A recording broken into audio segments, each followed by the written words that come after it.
Indian political world. Guys, आज हम अपने इंडियन पॉलिटिकल थॉट सेकंड के विषय में पढ़ने वाले हैं यूनिट 3 को, जिसमें है हमारी थिंकर पंडिता रमाबाई, जिससे संबंधित हर वर्ष गाइस क्वेश्चन रिपीट होते हैं। ये बहुत ही इंपॉर्टेंट टॉपिक है हमारे आने वाले पेपर के लिए, बिकॉज ये जो है पंडिता रमाबाई थिंकर जो है वो हमारे भारतीय चिंतन में पहली प्रथम महिला नारीवादी चिंतक रही हैं, जिन्होंने नारीवाद के उत्थान पे महिलाओं के विकास के लिए अपने बहुत से विचार दिए हैं। उनकी जो सिचुएशन में परिवर्तन करने के लिए उन्होंने बहुत सी बुक्स लिखी हैं। लाइक उन्होंने हिंदू कास्ट ऑफ वुमेन के लिए पुस्तक लिखी। साथ ही उन्होंने शारदा सदन जैसे बहुत सारे सदनों, शांति सदन, विधवा विवाह जैसी जो क्रूरीतियाँ, विधवा विवाह जैसी जो स्टेप थे, न्यू स्टेप, उन्होंने उसे स्टार्टिंग करा। पंडिता रमाबाई एक ऐसी थिंकर हैं जिन्होंने महिलाओं के उत्थान के लिए उनकी जो पैट्रिकल सिचुएशन के अंतर्गत उनकी जो स्थिति थी उसका स्पष्ट वर्णन किया उन्होंने, कि महिलाओं को पितृसत्तात्मक राज्य में, सर्वराज्य जो समाज में उन्हें कैसी सिचुएशन का सामना करना पड़ता है गाइस, उनका उन्होंने स्पष्ट वर्णन किया है। और अपनी आंखों से उन्होंने देखा है कि जेंडर विविधता किस प्रकार से हमारे अवधारणा जो जेंडर की लिंग के ऊपर कैसे भेदभाव होता है, और शुरुआत से ही प्राचीन काल से अपने जीवन काल के अंतर्गत उन्होंने देखते हुए इसका वर्णन किया है। सो आज का टॉपिक बहुत इंपॉर्टेंट होने वाला है और ये बहुत ही इम्पॉर्टेंट है हमारे एग्ज़ाम के लिए। ये क्वेश्चन इनसे रिलेटेड आता है हमारे एग्ज़ाम में। So let's start. आज पढ़ते हैं पंडिता रमाबाई जी के बारे में। हमारी नारीवादी थिंकर हैं जिनका जन्म 1852 में हुआ था और 1892 में इनकी मृत्यु हुई। गाइस, पंडिता रमाबाई एक शिक्षित, निर्भय, श्रेष्ठ, गुणी, विद्रोही यानी एकदम एजुकेटेड पर्सन थी वो। उन्होंने उनके पिता के अनुसार, उन पिताजी के द्वारा उन्हें बहुत सी भाषाओं का ज्ञान दिया गया। थैंकफुल टू हिम कि उन्होंने अपनी डॉटर को इतना पढ़ाया और उन्हें इतना अच्छा थिंकर बनाया, और उन्होंने अपनी परिस्थिति के अनुसार अपने आप को डेवलप किया। और पितृसत्तात्मक की उन्होंने कटोआलोचक थी, वो चिंतक थिंकर थी। वे भारत की प्रथम महिलावादी नारीवादी फेमिनिस्ट विचारक हैं गाइस, जिन्होंने समाज में महिलाओं की दयनीय स्थिति का वर्णन किया तथा इसके परिणाम व समाधान का भी व्यापक विश्लेषण प्रस्तुत किया। अर्थात उन्होंने सिचुएशन तो बताई, साथ में इसका सॉल्यूशन का भी मार्ग दिखाया, यानी कि महिलाओं को पढ़ाना चाहिए, उन्हें आत्मनिर्भर बनाना चाहिए, उन्हें दूसरे के ऊपर डिपेंड नहीं रहना चाहिए। इस तरीके की उन्होंने तर्क देते हुए महिलाओं की स्थितियों का बहुत ही अच्छे से वर्णन किया है कि महिला की स्थिति को हम किस प्रकार सुधार सकते हैं। पंडिता रमाबाई की गाइस हम जीवन के बारे में भी लिख सकते हैं, ताकि हमारा आंसर ना इफेक्टिव रहे और हमें पता चले हमारे चेकर को भी कि हमें कितना नॉलेज है इनके बारे में। तो पंडिता रमाबाई जी का जन्म गाइस 23 अप्रैल 1858 को महाराष्ट्र के मंगलोर जिले में मलेरंबी गाँव में हुआ था, एक ब्राह्मण परिवार में। उनकी माता का नाम लक्ष्मीबाई और पिता का नाम अनंत शास्त्री था। और अनंत शास्त्री जो हैं उनके पिताजी, वो संस्कृत के प्रखर विद्वान थे और उन्होंने अपनी पत्नी लक्ष्मीबाई को भी संस्कृत की शिक्षा दी थी। अनंत शास्त्री 6 संतानें हुई थी, उनकी 6 बच्चे थे, जिनमें से 3 बचपन में ही गुजर गए थे। उनके भाई बहन, लाइक पंडिता रमाबाई के भाई बहन गुजर गए थे और 3 ही जीवित रहे। रमाबाई तीनों भाई बहनों में से सबसे छोटी थी और रमाबाई को 8 वर्ष की उम्र में ही उनकी माँ लक्ष्मी ने पढ़ाना प्रारंभ कर दिया और वह 22 वर्ष की उम्र तक आते आते संस्कृत की प्रखर विद्वान बन चुकी है। यानी उन्होंने संस्कृत को बहुत ही अच्छे से समझ लिया था, सीख लिया था, और उनको संस्कृत भाषा में उन्हें बहुत ज़्यादा नॉलेज मिल गई थी, प्रखर बन चुकी थी। इसी कारण संस्कृत के अंतर्गत महान बनने के कारण उन्हें पंडिता की उपाधि भी दी गई है गाइस रमाबाई को, तो इसी कारण मिली है देखा जाए तो। और पंडिता रमाबाई को कौन कौन सी लैंग्वेजेस आती हैं गाइस? कन्नड़, मराठी, बंगाली, हिब्रू जैसी 7 भाषाएं आती थी उन्हें। वे एक असाधारण महिला थी, अर्थात एक्स्ट्रा ऑर्डिनरी वुमेन थी, जिन्होंने बहुत ही ज़्यादा अपने आप को डेवलप किया, बहुत सारी नॉलेज गेन करी, और साथ ही लोगों की सिचुएशन में, महिलाओं की सिचुएशन में उन्होंने बहुत ही परिवर्तन लाने का प्रयास किया, जो कि आज हम वर्तमान में देख सकते हैं गर्ल्स। जो भी हमारे को शिक्षा का अधिकार मिला, हमारी ये महान चिंतक के द्वारा ही मिला है हमें, तो हमें इनका थैंकफुल होना चाहिए। और साथ ही हमें सिचुएशन मिली है, लाइक हमें अभी एजुकेशन का राइट है, बोलने का राइट है, तो इसी के द्वारा हमें अपनी जो भी सिचुएशन है, तत्कालीन परिस्थिति जो हमारी है, उसमें हमें पता है कि कुछ रीति रिवाज के द्वारा हमारे ऊपर अभी भी बंधन है। तो ये हमारे ऊपर डिपेंड करता है गर्ल्स कि हम अपनी पैट्रिकल थॉट को, ऑर्थोडॉक्सी थॉट को, रूढ़िवादी विचारों को ख़त्म करना होगा और अपने आप को आत्मनिर्भर बनाकर, इंडिपेंडेंट गर्ल्स बनकर हमें स्वयं का विकास के साथ साथ समाज का भी विकास करना होगा। ठीक है गाइज, तो all the best, let's ready to fight with the society thoughts. Which harmful for us. So हालांकि रमाबाई का जो पालन पोषण है वो कट्टर हिंदू महिलाओं की मान्यताओं के अनुसार हुआ था गर्ल्स, और परंतु उन्होंने संपूर्ण भारत में स्त्रियों की दशा की अपनी आंखों से देखा है ना, और महसूस किया था। इसलिए उनके उत्थान को, उनके विकास के लिए उन्होंने जीवन का लक्ष्य समझ लिया। पंडित रमाबाई का जीवन जो है बहुत ही संघर्षों से गुजरा। उनके माता पिता का देहांत हो गया था गाइस, जब वो केवल 20 वर्ष की उम्र में ही थी। उससे पहले ही हो गया था। रमाबाई ने पिता के साथ साथ अपनी माता की अर्थों को भी हाथ दिया, कंधा दिया था, और मृत्यु के बाद उन्होंने काम की तलाश में वो इधर उधर भटकने लगी, और 6 अगस्त 1878 के समय में कलकत्ता जा पहुंची वे, जहां उनका परिचय स्त्री शिक्षा के पक्षधर उदारवादी विचारकों सुधारकों से हुआ। और उन्होंने अपने संस्कृत ज्ञान की परीक्षा उन्होंने दी, एग्ज़ाम्स क्लियर करें, जिससे रमाबाई ने विद्वानों की कमेटी के समक्ष अपनी योग्यता सिद्ध की, अपनी एबिलिटी को उन्होंने प्रूव किया, और सरस्वती की उपाधि से भी वो विभूषित हुई गाइस, संस्कृत में प्रखर बन गए। कुछ समय पश्चात बंगाल के हिंदू नेता महाराजा ज्योतिरेंद्र मोहन ठाकुर ने एक आयोजन किया जिसमें पंडिता रमाबाई को ना पंडित की उपाधि दी गई। इसी दौरान पंडित रमाबाई जो है उन्होंने स्त्री शिक्षा, आर्य समाज के उत्थान और पतन उसके बारे में बताया। उन्होंने आर्य समाज की किस प्रकार उत्थान हुआ और उसका पतन हुआ। हिंदू स्त्री की शिक्षा स्थिति के बारे में बताया कि हिंदू महिलाओं पे किस प्रकार के रीति रिवाजों के द्वारा उन्हें एकदम बंदी बना दिया जाता था। पहले उनके देखा जाए तो धर्मशास्त्रों में पहले महिलाओं को जो ये रुकावट दी गई है वो केवल हिंदू धर्म के द्वारा ही दी गई थी।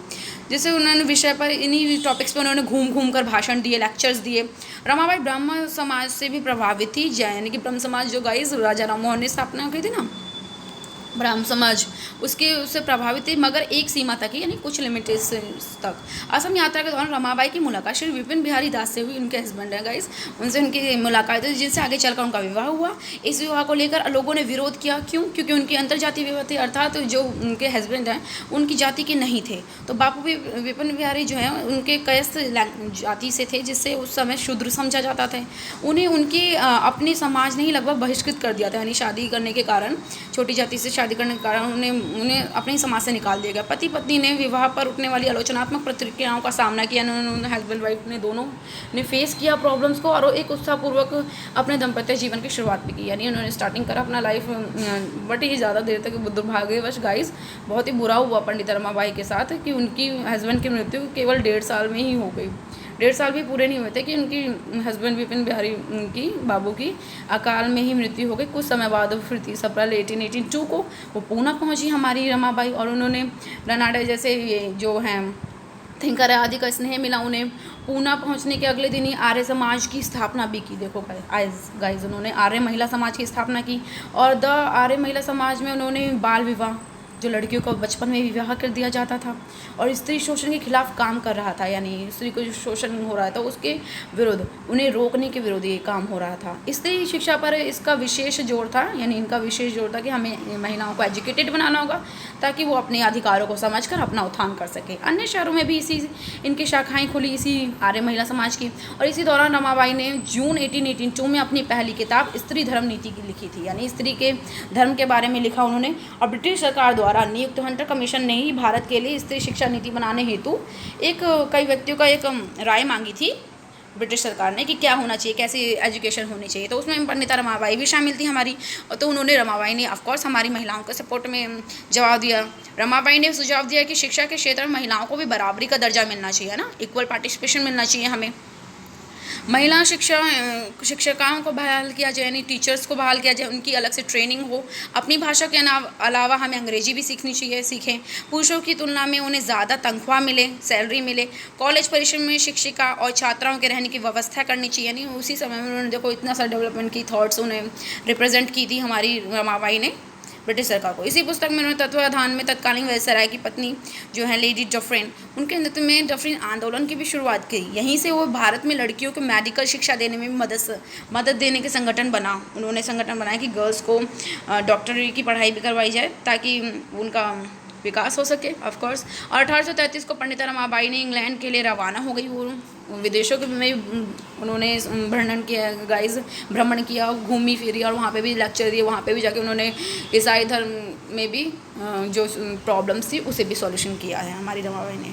1833 में जब वो इंग्लैंड गई तो वहाँ उन्होंने सर बर्टले फेरे को एक पत्र लिखा था, the cry of Indian women, नाम से एक सर बटले सर हैं, उन्होंने जिसमें उन्होंने आर्य महिला समाज का उद्देश्य क्या है इस बारे में बताया।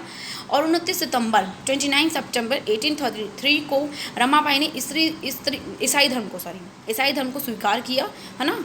क्रिश्चियंस वाला धर्म उन्होंने अपना लिया। ईसाई धर्म अपनाने से दोस्तों और देशवासियों से नाराज़गी के बावजूद, यानी सब नाराज़ हो गए इंडिया वाले लोगों से कि वो जाकर उन्होंने ऐसा क्यों किया।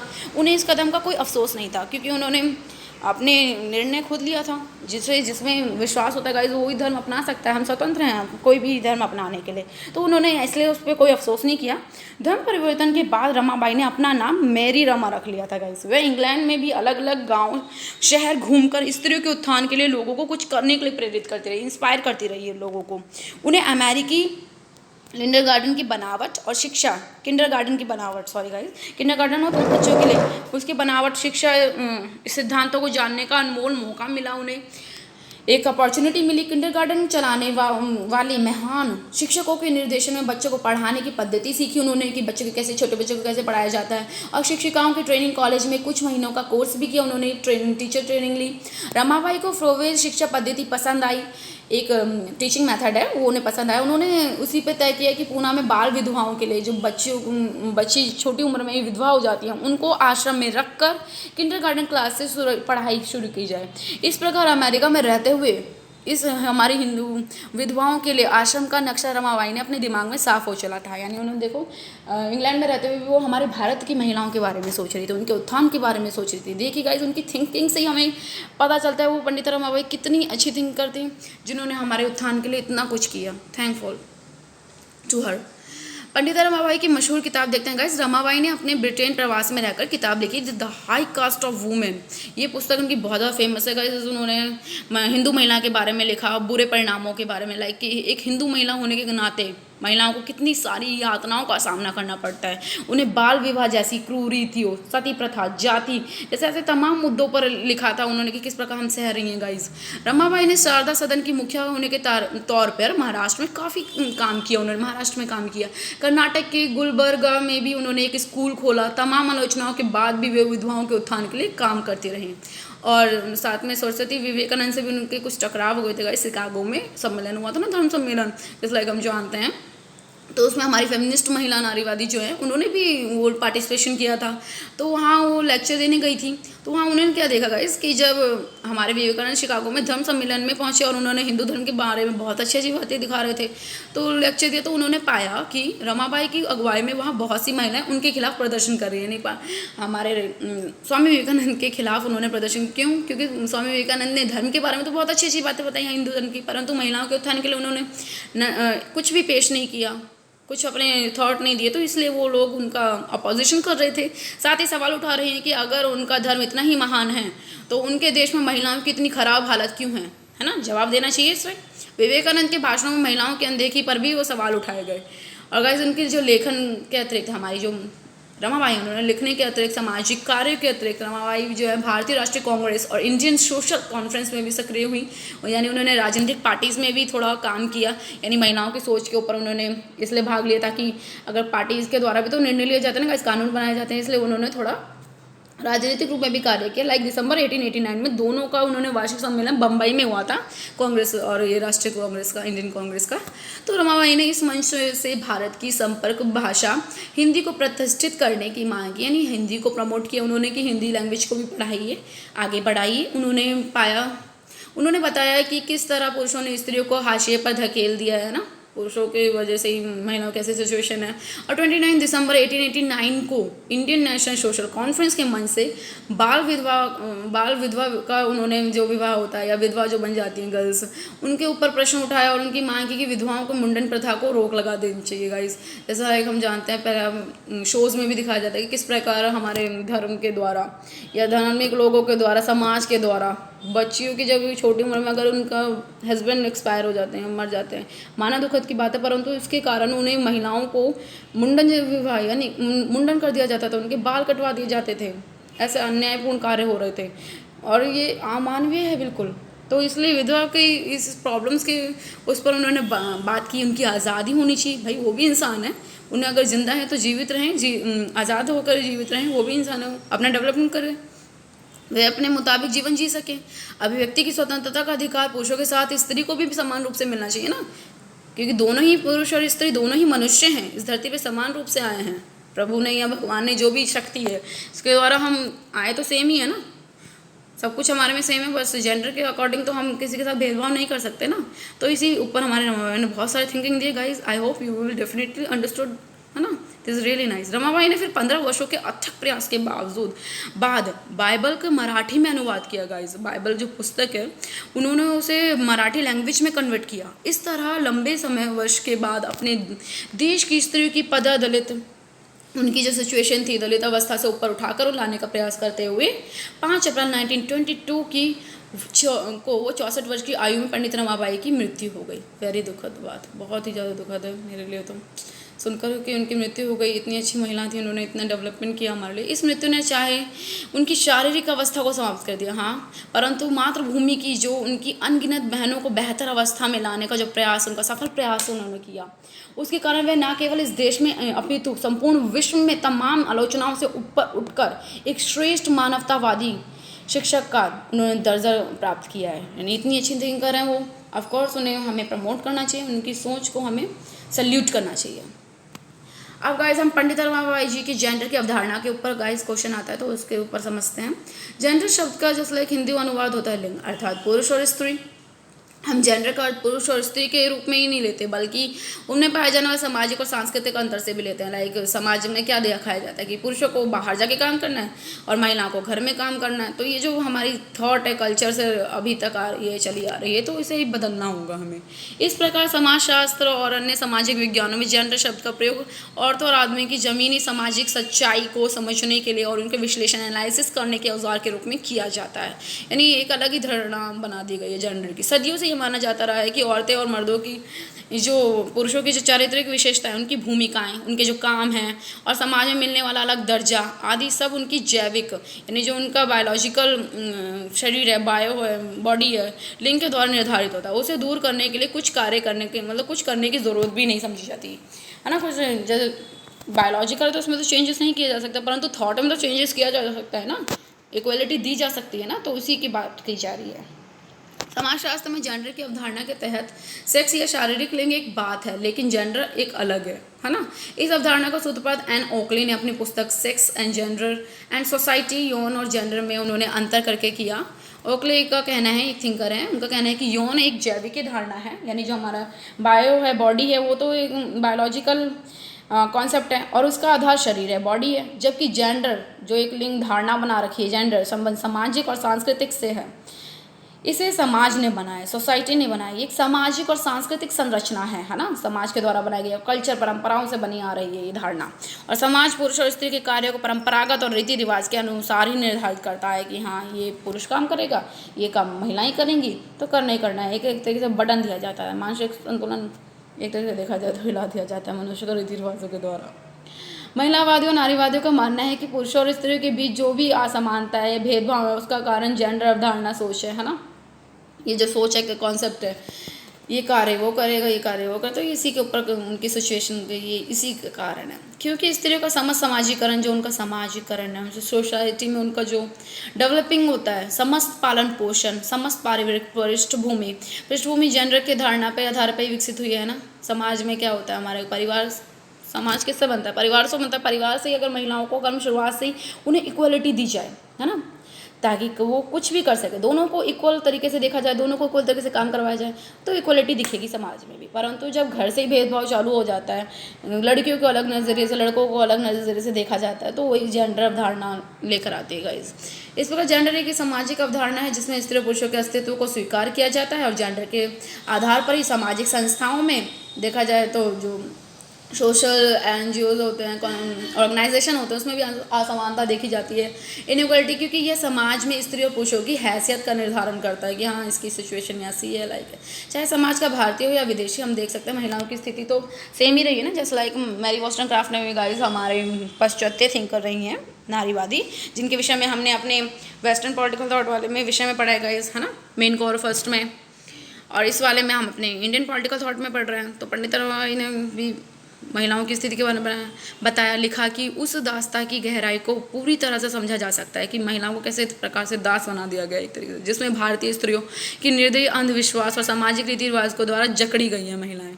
अंधविश्वास ही है कि महिलाओं को आँख मूंद कर ही विश्वास करना पड़ता है कि हाँ हमें जो सिचुएशन है उसी में रहो, परंतु नहीं, वे पढ़ रहे लिख रहे हैं तो हमें अब ज्ञान है, तो ज्ञान का हमें उपयोग करना चाहिए, सदुपयोग करके हमें अपने समाज का विकास करना चाहिए, खुद का विकास करना चाहिए, है ना। तो हमारी पंडित रमाबाई ने इस जेंडर के संदर्भ में समाज का विश्लेषण प्रस्तुत किया, समाज के बारे में बताया एनालिसिस करके। तो देखिए पंडित रमाबाई और भारतीय परंपरा के बारे में क्या लिखा है उन्होंने। हिंदू धर्म के सभी प्रमाणिक धर्म ग्रंथ इस बात को स्वीकार करते हैं कि परमात्मा है जो कि शुद्ध है, भगवान है, मानते हैं हम सब हिंदू धर्म वाले लोग हैं। सभी भावों से ऊपर एक पवित्र है, एक निराकार है, यानी कि इसका कोई आकार नहीं, दिखते तो नहीं है भगवान, परंतु सभी मानते हैं भगवान को। पंडित रमाबाई ने भारतीय परंपरा में बताया है कि यह भारत की जो समाज है प्राचीन पद्धति शुरुआत से चली आ रही है कि वह दिनचर्या के कार्य समय धर्म की गहराई व मंत्रों के साथ किया जाता है ना। लाइक पूजा पाठ में भी हम मंत्रों का उच्चारण करते हैं, पूजा पाठ में मंत्रों का उच्चारण करते हैं। किस प्रकार से हर एक काम दिनचर्या में मंत्रों के द्वारा ही हम काम करते रहते हैं, ब्राह्मण वगैरह जो लोग होते हैं। लाइक गाइज मैं भी एक ब्राह्मण हूँ, तो हमारे में बहुत ज़्यादा मंत्र वगैरह उच्चारण किया जाता है, पूजा पाठ किया जाता है। तो इस रीति रिवाजों के क्या होता है, पूर्वज करते आए थे, हमारे पूर्वज कर रहे थे, तो वही अब हम कर रहे हैं। उन्हें जब वह कार्य पुराना हो जाता है तो उसी को पूर्वज की पद्धति मान दी जाती है कि हाँ हमारे बड़े बुजुर्ग करते हैं तो हम क्यों नहीं करेंगे, उन्होंने विकास किया अपना इसी के द्वारा तो हम भी करेंगे। इस प्रकार की जो धारणा है, इसी को समाज की जो सिचुएशन है वो धर्म के ग्रहण कर लेती है और धर्म में जो किए गए उसका पालन करने लगते हैं लोग, उसका फॉलो करने लगते हैं। परंपराओं से स्थापित यह रिवाज जो है आचार संहिताओं यानी जो भी काम करते हैं उसमें पूर्णतः स्वतंत्र होते हैं, इस सीमा तक स्वतंत्र होते हैं, लिबर होते हैं कि एक व्यक्ति को दंड दिया या बहिष्कार भी किया जा सकता है धर्म के अनुसार। कहते हैं ना, अगर तुम फॉलो नहीं करोगे तो तुम धर्म को अपनाओ मत, धर्म से निकल जाओ। यदि वह रिवाजों को नहीं मानता है तो उसे धर्म से निकाल दिया जाता है। हिंदुओं के लिए वह वेद अमर है, वेद के अनुसार वो कहते हैं कार्य करते हैं हिंदू लोग। वह ईश्वर द्वारा रचित एवं ऋषियों द्वारा वर्णित है। वो कहते हैं वेद भगवान ने बनाए हैं, गणेश ने बनाए हैं, गणेश जी के द्वारा बनाए गए ऐसा कहा जाता है, और ऋषियों ने उसका वर्णन किया है। और 25 से ज़्यादा ऐसे पवित्र ग्रंथ हैं जिन्हें विभिन्न लेखकों ने विभिन्न समयों या तो लिखा है व संपादित किया है, जिस पर हिंदुओं के प्रमुख रिवाज और धार्मिक संस्थाएं आधारित हैं। धर्म के अनुसार ही तो वेद वगैरह लिखे जाते हैं। इसमें क्या मनुस्मृति का भी स्थान सर्वोच्च दिया गया। मनुस्मृति का हमने अपने 5th सेमेस्टर में पढ़ा था ना, मनुस्मृति के बारे में कि किस प्रकार उसमें हिंदू धर्म के बारे में वर्णन किया गया है, महिलाओं की स्थिति के बारे में वर्णन किया गया था, उसका स्थान सर्वोच्च दे रखा है। यद्यपि मन एवं अन्य विधि दाता जो हैं मनु है ना, मनु ने लिखा था, तो विभिन्न मुद्दों पर उन्होंने गहराई भिन्नता रखते हुए हैं, परंतु स्त्री से संबंधित बात इनमें असहमति सी दिखती है, इन पर सहमति नहीं होती। इस विषय में वे पवित्र नियम के अनुसार स्त्री के जीवन को 3 भाग में विभाजित कर दिया जाता है। जस्ट लाइक स्त्रियों का जीवन क्या होता है, बचपन में, दूसरा युवा अवस्था, वह विवाह हो जाता है, युवा अवस्था में विवाहित जीवन जीती हैं, फिर बुढ़ापा या वैध्य अवस्था हो जाता है, बूढ़े में बेटे के ऊपर डिपेंड रहती हैं, विधवा हो जाती है तो खुद अकेले उन्हें जीवन जीना पड़ता है। बचपन में पिता के अंडर रहती हैं और वही विवाह होने के बाद पति के अंडर रहती है। तो मतलब तीनों में हर एक पीढ़ियों में या देखा जाए तो उनके जीवन में विभिन्न भागों में वो दूसरे पर डिपेंड ही रहती है समाज के अनुसार।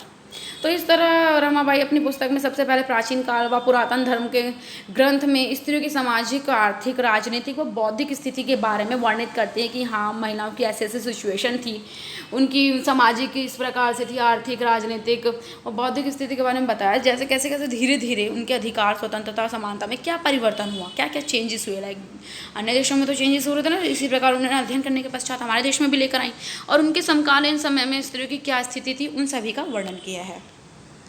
पंडित रमाबाई जो हैं गाइस भारतीय स्त्रियों के संबंध में कहती हैं कि एक तरफ तो हिंदू धर्म कहता है कि अपना कल्याण चाहने के लिए कन्या के पिता, भाई, पति, देवर को चाहिए कि वे सदा नारी का सम्मान कर सत्कार करें, है ना। कहते हैं कि पैर छुओ, इज्जत दो, रिस्पेक्ट करोगे तो धर्म की अच्छी बात है, चलो वो सत्कार दे रहे हैं तो सम्मान दे रहे हैं। तथा वस्त्र, आभूषण, उन्हें कपड़े वगैरह, ज्वेलरीज से उन्हें अलंकृत करें। जहाँ स्त्रियों को सम्मान किया जाता है वहीं देवता प्रसन्न होते हैं, ये बात तो अच्छी है। लेकिन जहाँ उनका आदर सत्कार नहीं होता होता, वहाँ पवित्र अनुष्ठान भी निष्फल हो जाते हैं। परंतु मनुस्मृति में स्त्रियों के नकारात्मक स्वभाव का चित्रण किया गया है गाइस, उसमें एकदम कि उन्होंने ऐसा दिखाया है स्त्री कितनी गलत है। उसमें उन्होंने उल्लेखित किया है कि स्त्रियों का यह स्वभाव है कि वो पुरुषों को इस संसार में पथभ्रष्ट कर देती है, यानी उन्हीं अट्रैक्शन के द्वारा या जो भी कार्य होते हैं महिलाओं के, तो मतलब इतना गंदे तरीके से उन्हें रिप्रेजेंट कर रहा है महिलाओं की सिचुएशन को, महिलाओं की स्वभाव को बहुत ही गंदे तरीके से मनुस्मृति में मनु ने व्याख्या की, जो कि निंदनीय है। इसलिए तो हमारे अंबेडकर जी ने गुस्से में आके उसे जला भी दिया था गुस्से में, क्योंकि उन्होंने देखा कि इसमें कैसी अमानवीय बातें लिखी हुई हैं। तो इसमें इन्होंने यही लिखा था। और साथ में मनु के अध्याय में 213 और 240 में स्त्रियों के पुरुष को सुंदर के रूप में प्रभावित नहीं करती, यानी उन्हें अट्रैक्शन वगैरह की बात चल रही है, ना ही उनका ध्यान निश्चित उम्र पर होता है, बल्कि वे पुरुष ही है जो इसी विचार से सुंदर कुरूप पुरुष को स्वयं को सौंप देती है, यानी कैसे भी जो मेल होता है उसे अपने सौंदर्य को सौंप देती है, ऐसा कहा जा रहा है। सच्चा श्याय आसान अन्याय काम क्रोध कुटिलता द्रोह और दुराचार, इनको स्त्रियों के मनु ने सृष्टि के प्रारंभ से ही बताया कि ये महिलाएं ऐसी हैं, इस प्रकार से उन्हें विद्रोह करना चाहिए, लाइक द्रोहित हैं, दुराचार अच्छी नहीं है महिलाएं। स्त्रियों का जात क्रम यदि संस्कार मंत्रों से नहीं होता, ये धर्मशास्त्र की मर्यादा है, धर्म प्रमाण श्रुति स्मृति या ध्यान से होता है। हीन पाप नाशक मंत्रों के जाप का अधिकार ना होने से पापयुक्त स्त्रियां असत्य के समान यानी झूठ के समान अपवित्र हैं, यह शास्त्र की मर्यादा है। वो कहता है मनु जी जो है वो ऐसे कह रहे हैं कि महिलाओं को कोई अधिकार न दिया जाए, वो पाप के लायक है, ऐसे पाप युक्त नहीं हो सकती हैं, ऐसा गलत। पंडित रमाबाई लिखती हैं कि उपरोक्त सभी विचार जो महिलाओं के संबंध में मनु के मत हैं, मनु ने ऐसा कहा है हमारी महिलाओं के बारे में। सभी पुरुष और स्त्री के प्रति इन नियमों में कम या ज़्यादा विश्वास रखना, देखा जाए तो लोग विश्वास ही कर लेते हैं उसकी धारणा में, क्योंकि पारंपरिक है, प्राचीन है, भले ही उनकी अपनी माँ ही क्यों ना हो, वह भी असत्य की भांति अपवित्र है, ऐसा कह रहे हैं। बताओ अपवित्र कैसे, इतनी गंदी सोच, आई डोंट लाइक, किसी को नहीं पसंद आएगा गाइस, ऐसा कहा जा रहा है मनु के द्वारा। ऐसा अविश्वास और असमानता स्त्रियों की प्रकृति एवं चरित्र का इतना निम्न मूल्यांकन ही भारत में स्त्रियों की अलग रखने की रिवाज की जड़ है। रिवाज में स्त्रियों को नीचा समझा जाता था। इस बात से इनकार नहीं किया जा सकता कि ऐसे रिवाज 6वीं सदी से ही अस्तित्व में थे, 6th सेंचुरी से ही हमारे इंडिया में थे। सभी पुरुषों को नियम के द्वारा आदेश दिया गया कि वे घरेलू स्त्रियों को सभी स्वतंत्रता से वंचित कर दें, यानी उन्हें लिबर्टी ना दी जाए, उन्हें घर में ही कैद कर दो, उन्हें घर का ही काम करवाओ, युवावस्था में पति के नियंत्रण कर दो, वृद्धावस्था में पुत्र के नियंत्रण कर दो।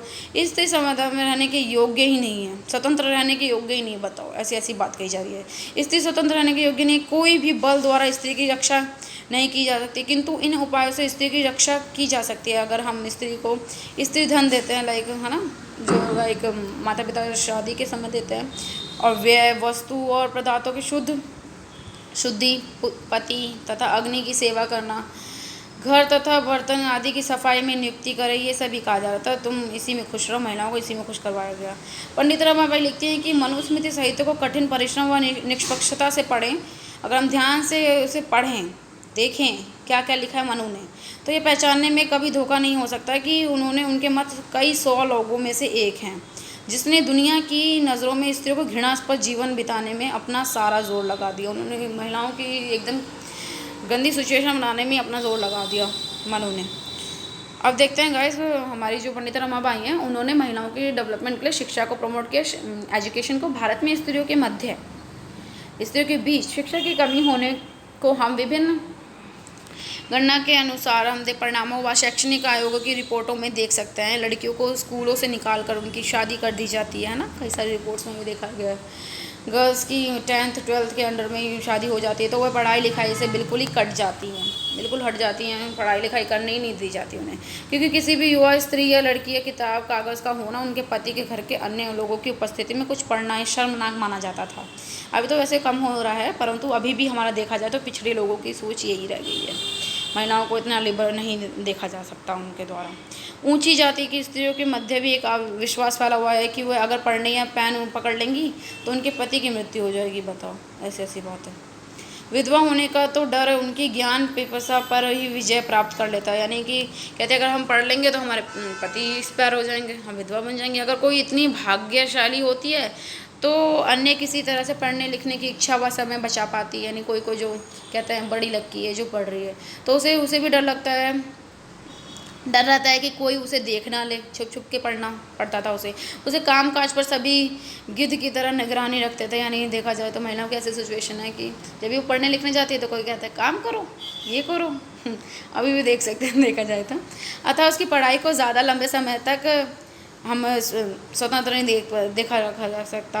एक तरीके से खोजबीन के बाद भी स्त्रियों की जो हंसी है वह खिल्ली उड़ाई जाती थी और बड़ों के द्वारा यह कहा जाता है कि इस मूर्खता को छोड़ दें, स्त्री की शिक्षा प्राप्ति की आकांक्षा खत्म होने के कगार पर है। यानी स्त्री को ज़्यादा एजुकेटेड करने की ज़रूरत ही नहीं है, ऐसी सिचुएशन है। बताओ, जब तक कि बड़ों के द्वारा ये नहीं कहा जाता कि प्राथमिक विद्यालयों के शिक्षक, टीचर्स, शिक्षिकाएं नाम मात्र पढ़े लिखे होते थे, है ना। पहले देखा जाए तो जब लड़कियां ही नहीं पढ़ रहे हैं, बच्चे ही नहीं पढ़ रहे हैं, तो टीचर कहाँ से इतने एजुकेटेड होंगे। वे यह भी नहीं जानते थे कि पढ़ाई को बच्चों के लिए रुचिकर कैसे बनाए, यानी इंटरेस्टेड कैसे बनाए। अभी तो काफ़ी डेवलपमेंट हो गया है वैसे स्टडीज़ में।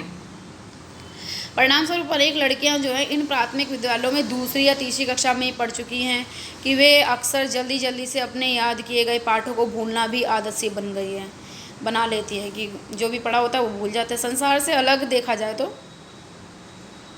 अलग तथा उपयोगी किताबों एवं समाचार पत्र, न्यूज़पेपर को पढ़ने से वंचित रहने के कारण, न्यूज़पेपर नहीं पढ़ते आजकल के बच्चे देखा जाए तो, या पहले के समय में, वे अपने चारों ओर की और अन्य महत्वपूर्ण घटनाओं जो कि प्रतिदिन उनके देश विदेश में घटती रहती है उसके बारे में अगर वो रुचिक नहीं रहेंगे, कम जानते हैं, तो इस उपरोक्त समस्या को एकमात्र समाधान स्त्री शिक्षा ही है। अगर महिलाओं को एजुकेशन दी जाए, उन्हें अच्छे से प्रमोट किया जाए, है ना, उन्हें सपोर्ट किया जाए, तो वो भी बहुत कुछ कर सकती है। परिवार, समाज व राज्य को इसके लिए कदम अथक प्रयास करने चाहिए।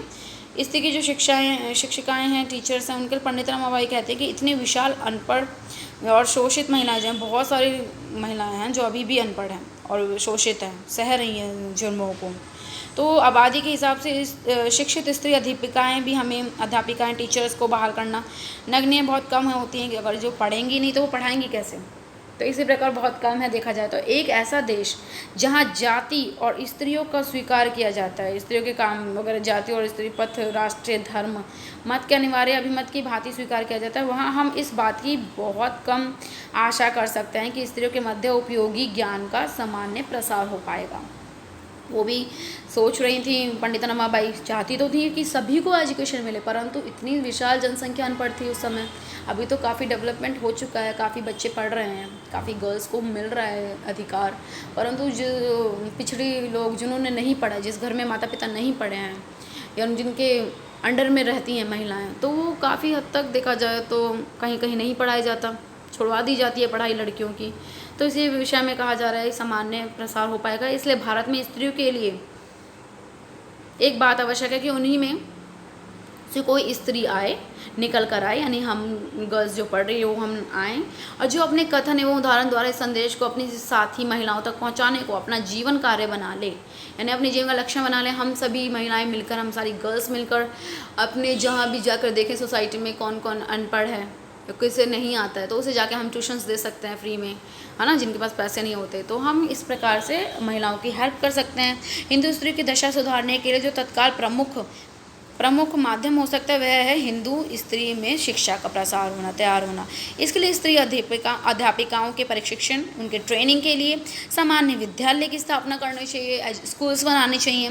साथ ही लड़कियों को स्कूल जाने की अवधि बढ़ानी चाहिए, टाइम लिमिट नहीं होना चाहिए, उनके पास ज़्यादा टाइम होना चाहिए पढ़ने के लिए। तथा गरीब स्त्रियों की भी सहायता के लिए छात्रवृत्ति, उन्हें स्कॉलरशिप मिलनी चाहिए। इस प्रकार समाज का कल्याण स्त्री की उन्नति के द्वारा ही हो सकता है। देखा जाए दोनों मिलकर काम करेंगे, स्त्री पुरुष, तभी तो वो संपूर्ण रूप से कल्याण हो पाएगा, डेवलपमेंट हो पाएगा। तो इसी विषय में हमारी पंडित रमाबाई ने बहुत से समाधान बताए गए जो हम ऊपर पढ़ चुके हैं। अब हम अपने आंसर के कंक्लूजन पे आते हैं। तो पंडित रमाबाई ने स्त्रियों की समस्याओं को लोगों तक अपनी बात पहुँचाने के उद्देश्य से जून 1887 में the high cast of Hindu women नाम की जो पुस्तक लिखी थी, जो मैंने आपको ऊपर भी बताया है, यह पुस्तक जो है वो हिंदू समाज में स्त्रियों के जीवन की 3 चरणों में बांटकर अध्ययन किया जाता है। लाइक ऊपर हम पढ़ चुके हैं, मनु के द्वारा भी ये कहा गया था कि बचपन, युवावस्था और वैवाहिक जीवन जो होता है उनका, विधवा जीवन हो जाता है जब हस्बैंड एक्सपायर होता है। देन वृद्धावस्था, अर्थात पहले पिता के नियंत्रण में रहती है गर्ल्स, फिर पति के नियंत्रण में, कंट्रोल में, देन एंड में पुत्र के नियंत्रण में रहती है। यानी कि स्त्री जन्म जो है वो जन्म से ही मृत्यु तक दूसरे पर निर्भर रहती है स्त्रियाँ। इस तरह स्त्री चुपचाप सदियों से जुर्म सहती आ रही है, परंतु अब नहीं, बहुत हो गया, बहुत सह लिया आपने भाई, अपना डेवलपमेंट भी करो। ना ईश्वर के दरबार में उनको सुनवाई होती है, ना ही न्याय के दरबार में, ना उन्हें जज वगैरह के द्वारा इतना न्याय मिल पाता है। इस पुस्तक में उन्होंने, पंडित रमाबाई ने, न केवल विधवाओं की समस्याओं को उजागर किया, बल्कि उन्होंने, रमाबाई का विश्वास था कि हिंदुस्तान में जो सामाजिक रीति रिवाज है और जाति व्यवस्था है और पितृसत्तात्मक जो सिचुएशन है उसने विकृत कर दिया एकदम महिलाओं की स्थिति को। तो हमें जड़ से ये जो पैट्रिकल थॉट है उसे ख़त्म करना होगा, उनका भी एक तरीके से देखा जाए मानना है। प्राचीन काल में स्त्रियों पर जो रीति रिवाजों की जाति व्यवस्था पितृसत्तात्मक विकृत जो कर दिया है, और जब सबसे स्टार्टिंग में देखें एंशियंट टाइम में जब मनुष्य का निर्माण ही हुआ था तो तब तो इतने सभी आज़ाद थे देखा जाए तो, है ना। प्राचीन काल में स्त्रियों पर क्या होता था गाइज, बंदिशें नहीं थी स्टार्टिंग में, एकदम स्टार्टिंग में लाइक देखे थे जब हम थोड़े मनुष्य का उजागर ही हुआ था, उस पर बंदिशें नहीं थी, उन्हें समाज में सम्मानजनक स्थान प्राप्त था जैसे रानियों वगैरह को। परंतु धीरे धीरे धर्मशास्त्रों ने क्या क्या स्त्रियों से उनकी आज़ादी छीन ली, ज्ञान के माध्यमों को स्त्रियों तक पहुंचने से रोक दिया, उन्हें एजुकेशन नहीं दी गई। जबकि स्त्री को भी पूरा अधिकार है कि वे अपने धर्मशास्त्रों के नियमों को आधार आधार पर होने वाले धार्मिक निरंकुश, जो धर्म के ऊपर उन पर अंकुश लगा दिया जाता है, उसे आचरण को चुनौती दे, वो भी पढ़ लिख कर जवाब दे उन्हें। इसके लिए स्त्री को पढ़ने लिखने व बोलने का अधिकार हासिल करना होगा।